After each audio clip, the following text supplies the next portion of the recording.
मेरे साथ बोलिए, भारत माता की। क्यों भाई, रत्नागिरी सिंधुदुर्ग वालों की आवाज को क्या हो गया है? ऐसी आवाज नहीं चलती है, शिवाजी महाराज की भूमि है भाई। मोदी जी को तीसरी बार प्रधानमंत्री बनाना है या नहीं बनाना है? जोर से बोलो, बनाना है या नहीं बनाना है? 400 पार कराना है या नहीं कराना है? अगर कराना है तो दोनों हाथ उठाइए, उठाइए दोनों हाथ, विजय के संकल्प की मुट्ठी बींचिए और प्रचंड आवाज से बोलिए, भारत माता की वंदे, जय श्री राम, जय जय श्री राम। मेरे साथ एक बार छत्रपति महाराज का, शिवाजी महाराज का जयकारा लगाएंगे। बोलिए, जय शिवाजी, जय जय जय जय जय शिवाजी, जय जय जय जय जय भवानी। आज इस विशाल सभा में यहां पर उपस्थित प्रदेश भारतीय जनता पार्टी के अध्यक्ष और मेरे मित्र सम्मान्य चंद्रशेखर बावनकुळे जी, श्री रविंद्र चौहान जी, श्री उदय सामंत जी, श्री दीपक केसरकर जी, श्री नितेश राणे जी, श्री शेखर निकम जी, श्रीमती चित्राताई वाघ जी, डॉक्टर नीलेश राणे, श्री किरण सामंत, श्री प्रमोद जठार जी, राजन तेली जी, बाल माने जी, सदानंद चौहान जी, शिल्पाताई पटवर्धन जी, और आज जिनको जिताने के लिए मैं यहां आया हूं, मोदी जी की मंत्रिमंडल के मेरे साथी श्रीमान नारायण राणे जी। राणे जी अगर आइए, राणे साहब आप जोर से ताली बजाइए राणे साहब के लिए।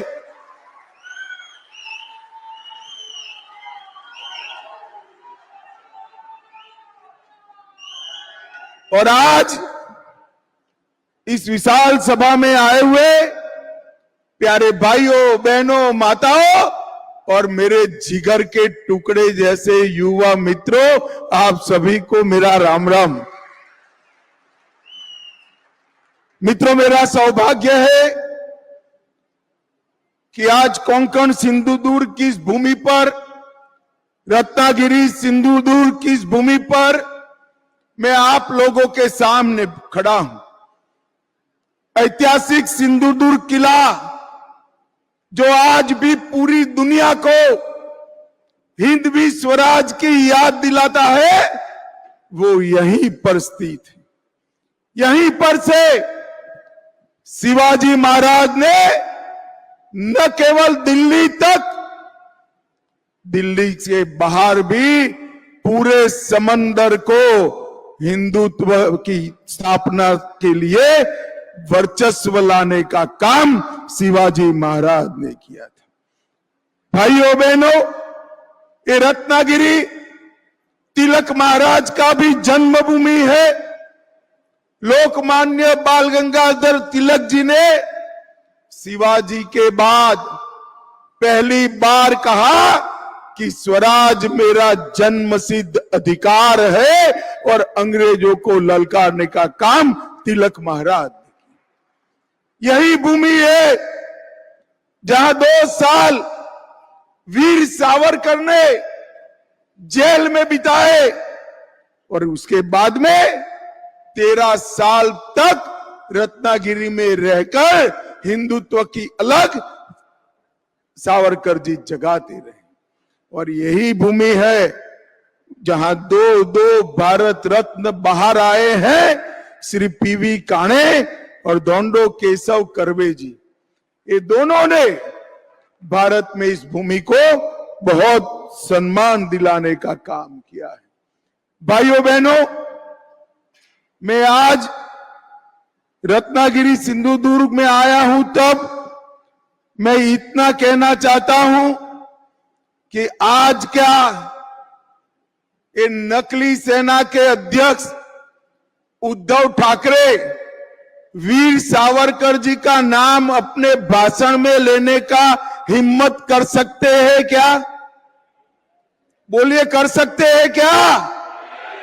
अगर सावरकर का नाम लेने से शर्म आती है तो काय की शिवसेना के अध्यक्ष उद्धव जी आप नकली शिवसेना चला रहे हो? असली शिवसेना एकनाथ शिंदे के साथ। भाई और बहनों, ये चुनाव जो है मोदी जी को तीसरी बार प्रधानमंत्री बनाने का चुनाव। श्रीमान राणे के सामने कमल के निशान पर आप बटन दबाएंगे और राणे जी को वोट दोगे, एक एक वोट मोदी जी को तीसरी बार प्रधानमंत्री बनाने का काम है। भाई और बहनों, मोदी जी को तीसरी बार प्रधानमंत्री बनाने का मत है, मतलब है देश को समृद्ध करना। मोदी जी 10 साल से मनमोहन सिंह 11वें नंबर पे हमारे अर्थतंत्र को छोड़कर गए थे, मोदी जी 5वें नंबर पर लाए। मैं आज एक मोदी गारंटी बताकर जाता हूं, आप तीसरी बार प्रधानमंत्री बना दो, भारत के अर्थतंत्र को संसार में तीसरे नंबर पर मिले। भाइयों बहनों, मोदी जी को प्रधानमंत्री बनाने का मतलब है देश को सुरक्षित बनाना। मुझे बताओ रत्नागिरी सिंधुदुर्ग वालों, ये कश्मीर जो है हमारा है या नहीं है? जोर से बोलो, है या नहीं है? कश्मीर हमारा है, मगर एक खड़गे साहब कहते हैं राजस्थान और महाराष्ट्र वालों का कश्मीर से क्या लेन देन?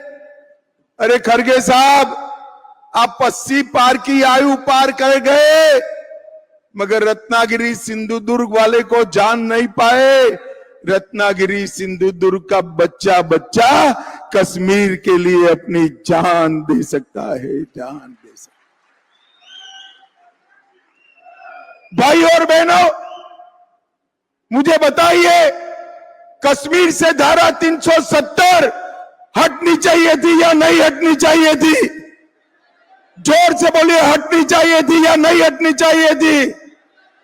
70 साल से इस Sharad Pawar and company, Congress and company, जिनकी गोदी में उद्धव जी बैठे हैं, वो 70 साल से धारा 370 को एक अनाथ बच्चे की तरह गोद में बिठाकर खिलाते थे।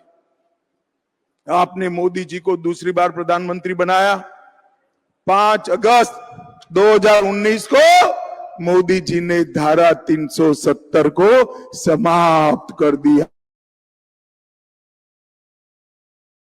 भारत के साथ।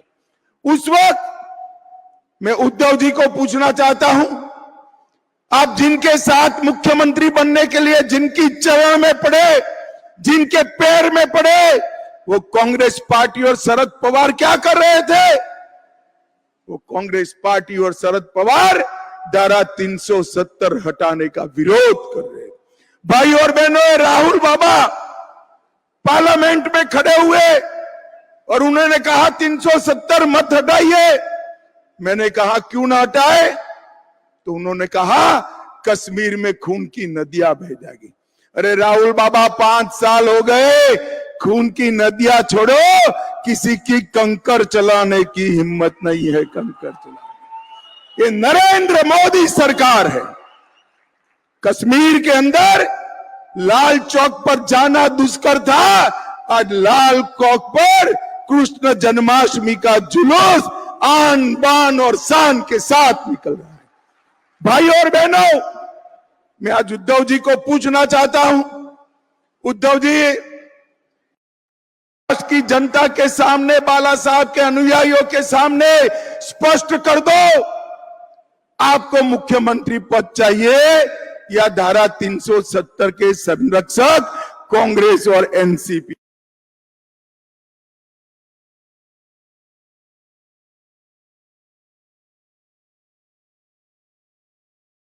शरद पवार और राहुल गांधी की शरण में जाए वो महाराष्ट्र का गौरव नहीं संभाल सकते, महाराष्ट्र का गौरव नहीं।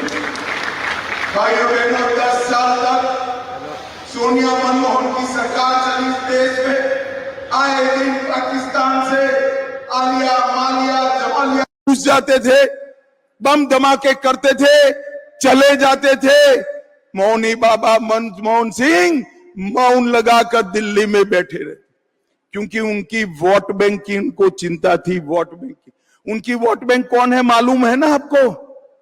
मालूम है या नहीं है? कांग्रेस की वोट बैंक कौन है मालूम है या नहीं है? भाइयों बहनों, आपने मोदी जी को 14 में प्रधानमंत्री बनाया। उरी और पुलवामा में पाकिस्तान के आतंकवादियों ने हमला किया। 10 ही दिन में मोदी जी ने सर्जिकल स्ट्राइक, एयर स्ट्राइक कर पाकिस्तान के घर में घुसकर आतंकवादियों का सफाया करने का काम। अभी अभी छत्तीसगढ़ में भाजपा सरकार बनी, 29 नक्सलवादी मारे गए। ये कांग्रेस पार्टी कहती है ये फेक एनकाउंटर है। अरे शर्म करो राहुल बाबा, शर्म करो। जिस नक्सलियों ने सैकड़ों लोगों की जान ली, उनकी बचाव करते हो। और उद्धव जी वो राहुल बाबा के शरण में बैठे हैं। भाइयों और बहनों, मुझे बताओ, अयोध्या में राम मंदिर बनना चाहिए था या नहीं बनना चाहिए? अरे जोर से बोलो, बनना चाहिए था या नहीं बनना चाहिए था? कांग्रेस पार्टी, शरद पवार 70 साल तक राम मंदिर के प्रश्न को लटकाते रहे, अटकाते रहे, भटकाते रहे। मोदी जी को आपने दूसरी बार प्रधानमंत्री बनाया। मोदी जी ने एक 5 ही साल में केस भी जीता, भूमि पूजन भी किया और 22 जनवरी को प्राण प्रतिष्ठा कर जय श्री राम कर दिया। भाई और बहनों, मैं उद्धव ठाकरे को बता सकता हूं, पूछ सकता हूं और पूछना भी चाहता हूं, क्या उद्धव ठाकरे जी मुंबई में सभा कर कह सकते हैं अयोध्या में राम मंदिर बना वो अच्छा हुआ? पूछ सकते हैं क्या? नहीं पूछ सकते, क्योंकि उनकी वोट बैंक भी अब कांग्रेस की वोट बैंक हो गई है। आप उनकी वोट बैंक नहीं हो भाई। उन्होंने राम मंदिर को अटकाने वालों के साथ मुख्यमंत्री बनने के लिए समाधान करने का काम उद्धव ठाकरे जी ने किया। भाइयों और बहनों, ट्रिपल तलाक हटाना चाहिए या नहीं हटाना चाहिए? जोर से बोलिए। हटाना चाहिए नहीं हटाना चाहिए? मैं उद्धव जी को चैलेंज कर जाता हूं। उद्धव जी कल प्रेस कर बोल दो मोदी जी ने ट्रिपल तलाक हटाया वो अच्छा किया। वो नहीं बोल पाएंगे। मुझे बताओ भाइयों बहनों, बम धमाका करने वाले PFI पर बैन लगाना चाहिए या नहीं लगाना चाहिए? जोर से बोलो, लगाना चाहिए नहीं लगाना चाहिए? क्या उद्धव ठाकरे कह सकते हैं कि PFI पर बैन लगाए अच्छा हुआ? वो नहीं कह सकते। अरे अब तो दिन आ गए हैं वो जय शिवाजी जय भवानी का नारा लगाते हुए भी डरते हैं।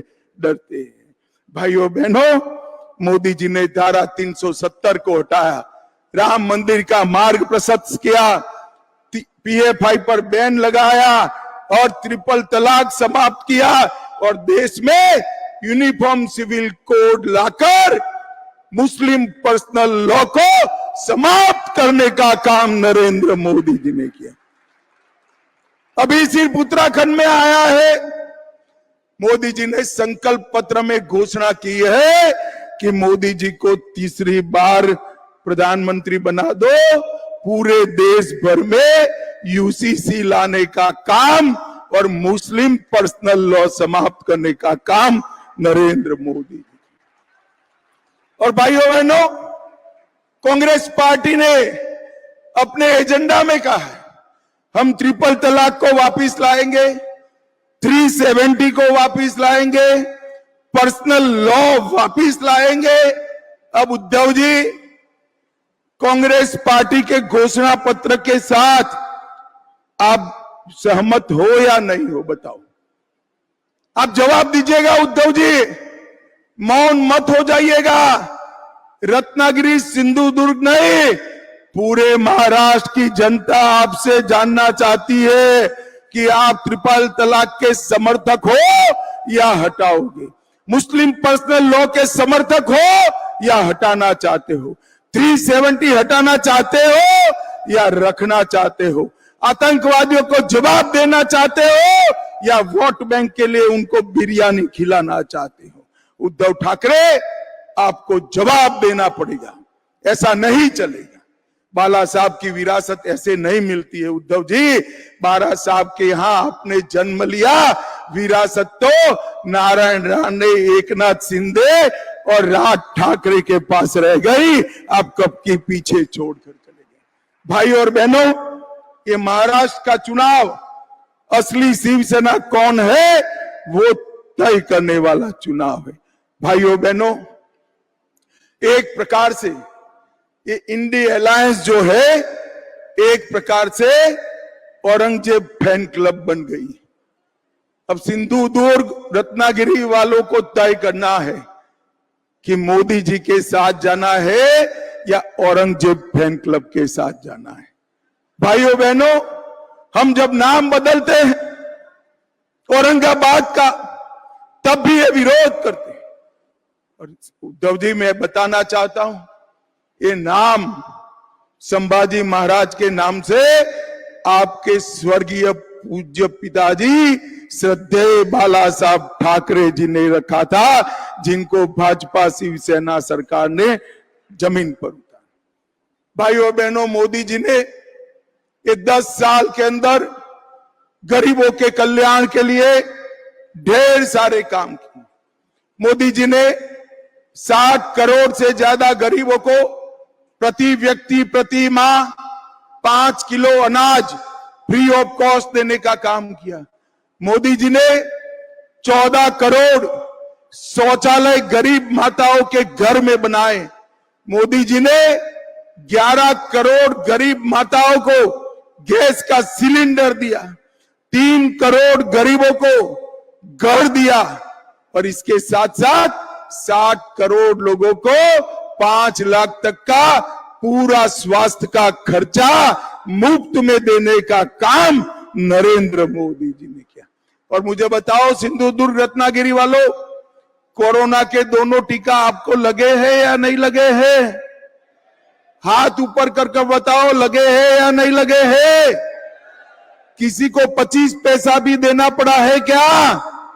मोदी जी ने 130 करोड़ लोगों को कॉफी पिलाकर, मुफ्त में 2 टीके लगाकर देश को कोरोना से सुरक्षित करने का काम हमारे नेता नरेंद्र मोदी ने किया। और भाई और बहनों, उस वक्त राहुल बाबा क्या कहते थे? राहुल बाबा कहते थे टीका मत लगाइयो, ये मोदी टीका है। ये तो अच्छा है कि रत्नागिरी सिंधुदुर्ग वाले उनकी सुनते नहीं है, देश में कोई सुनता नहीं है। सबने जाकर टीका लगा दिया। जब उन्होंने देखा सारे लोग लगाए, एक दिन अंधेरे में बहन प्रियंका को लेकर वो भी चुपचाप टीका लगाकर आ गए। अरे राहुल बाबा, कोरोना जैसी महामारी में राजनीति करते हो, शर्म आनी चाहिए, शर्म आनी चाहिए। और उद्धव जी उस वक्त शरद पवार और राहुल के समर्थन से मुख्यमंत्री थे।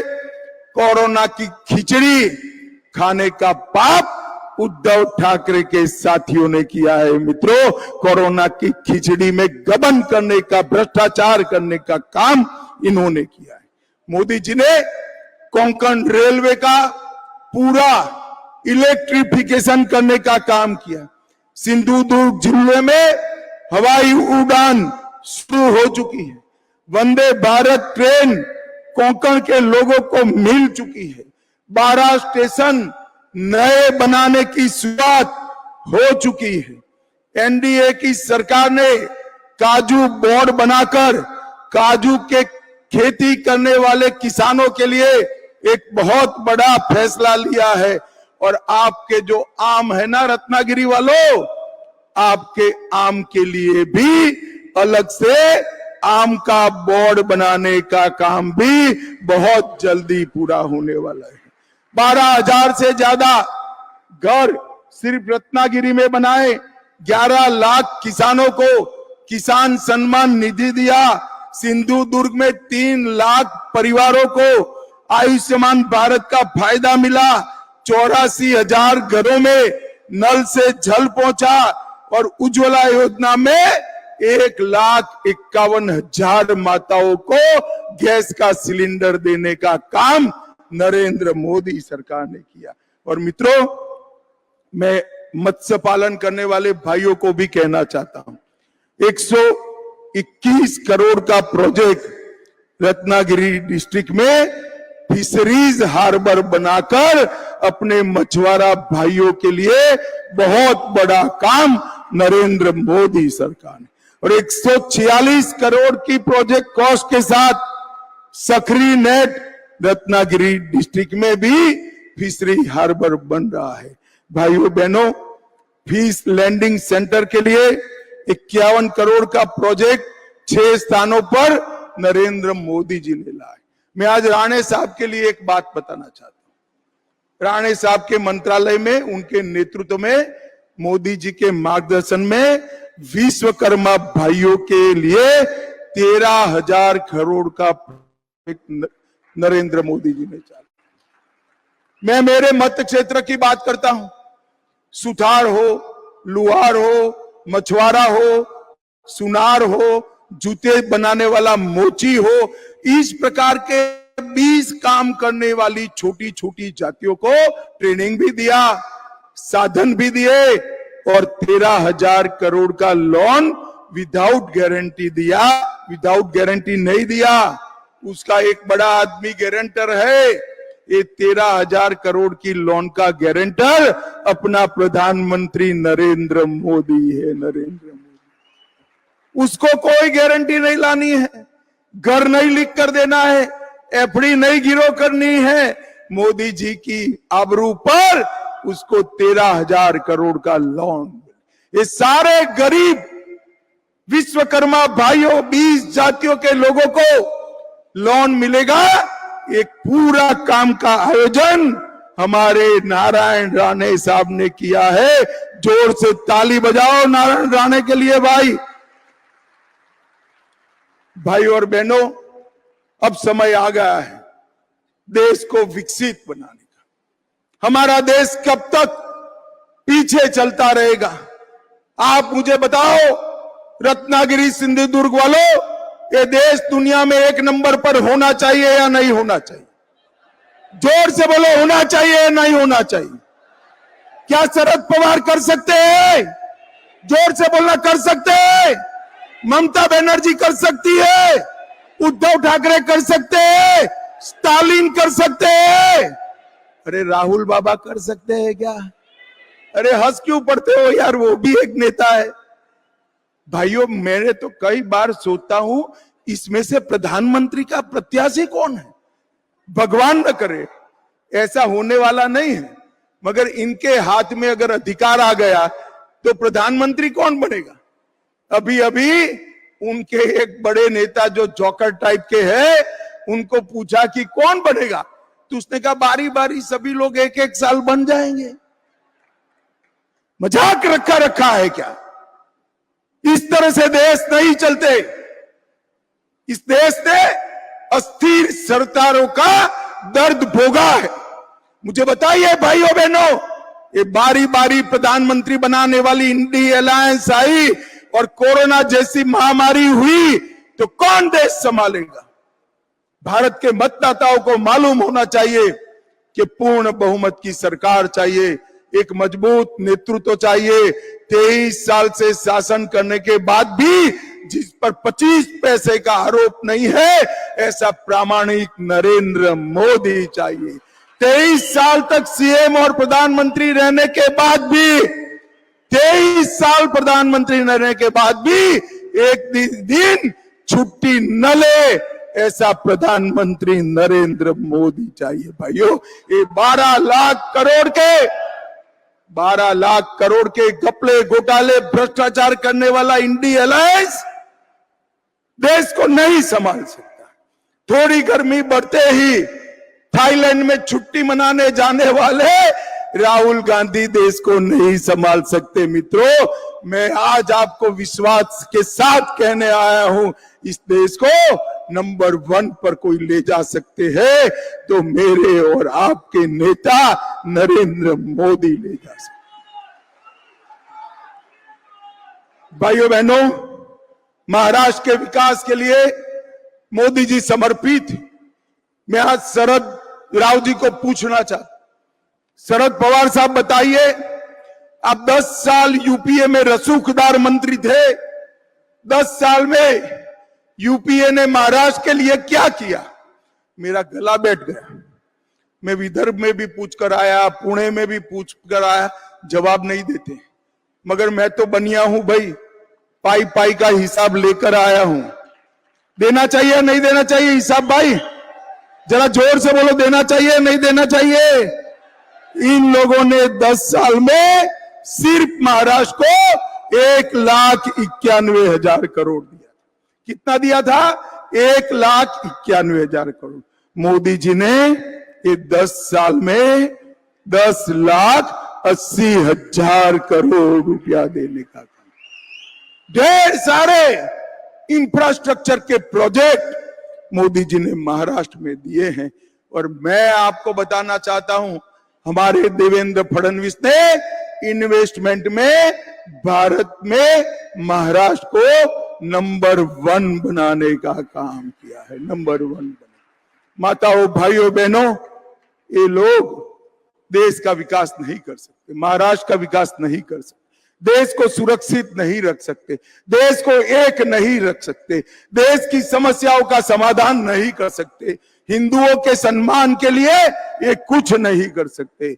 मैं आपको बताना चाहता हूं, मैं देश में जहां जहां जाता हूं, सभा होने के बाद सब कार्यकर्ता खड़े होते हैं, वो कहते हैं कि हमारे सांसद को मंत्री बनाना। भाई स्वाभाविक रूप से कहते हैं, मगर मोदी जी ने आपको तो बना बनाया मंत्री यहां पर भेज दिया है, रेडीमेड मंत्री दिया है।